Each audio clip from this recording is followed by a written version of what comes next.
আসসালামু আলাইকুম। আমরা মিশরের দ্বিতীয় দিন। আজকে আপনাদের দেখাবো আমরা জাবিরা কারাগার, যেখানে হজরত ইউসুফ আলাইহিস সালামকে 12 বছর বন্দি করে রেখেছিলেন।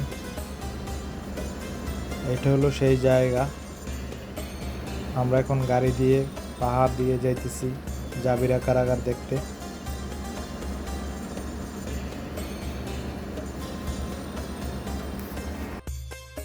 আমাদের সেই হোটেল থেকে 45 কিলোমিটার দূরে জাবিরা কারাগার।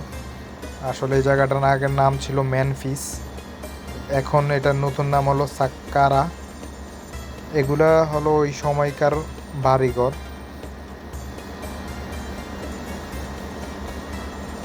আমরা প্রথমে গেটের মধ্যে গিয়েছিলাম যে টিকিট নেওয়ার লাইগা। টিকিট মিনিমাম একটা টিকিট 600 পাউন্ড করে নিয়ে গেছে, যা বাংলা টাকা 2000 টাকার মতো পার পার্সন। এটা হলো সেই গেট, যে গেট দিয়ে জাবিরা কারাগারে প্রবেশ করে।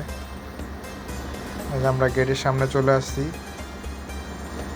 লোকটা আমার জিজ্ঞেস করতেছে যে ওইখান দিয়া এখানে সব কিছু লেখা আছে এখান থেকে পইরা যাওয়ার জন্য। আমি কোনো সমস্যা নাই, আমি জানি।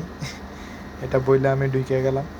এটা হলো সেই প্রবেশ পথ যেখান দিয়ে জাবিরা কারাগার মানুষ প্রবেশ করতো আগে। আর এগুলো হলো যে ওই সময়কার যে সিকিউরিটিরা দাঁড়ায় থাকতো, পাহারাদার। প্রত্যেকটা খাফে একটা একটা পাহারাদার থাকতো। ওই সময়কার অনেক সেফটি ছিল।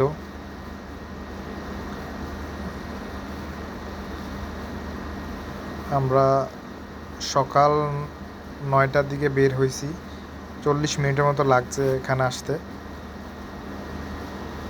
এখানে আসলে দুইটা জিনিস পাওয়া যায়। একটা হলো টিকিট নেওয়ার পরে একটা মিউজিয়াম আছে, ওই মিউজিয়ামটাও ভ্রমণ করা যায়, প্লাস এখানে এন্ট্রি ফি, দুটোটা একসাথে। এখানে অনেক গরম ছিল। আমরা এখন সেই জায়গায় চলে এসেছি যেখানে হযরত ইউসুফ আলাইহিস সালামকে বন্দী করে রাখছে। এটা হলো সেই প্রবেশ পথ।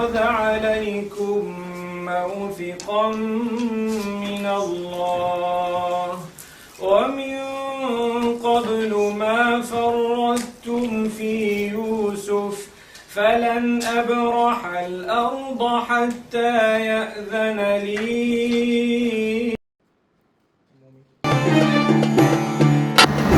এটা হলো সেই জায়গায় মিউজিয়াম। এটা জাবিরা কারাগারের সাথেই মিউজিয়ামটা। এখানে আপনি ভ্রমণ করতে পারবেন একটা টিকিট দিয়ে, জাবিরা কারাগার প্লাস এই মিউজিয়ামটা।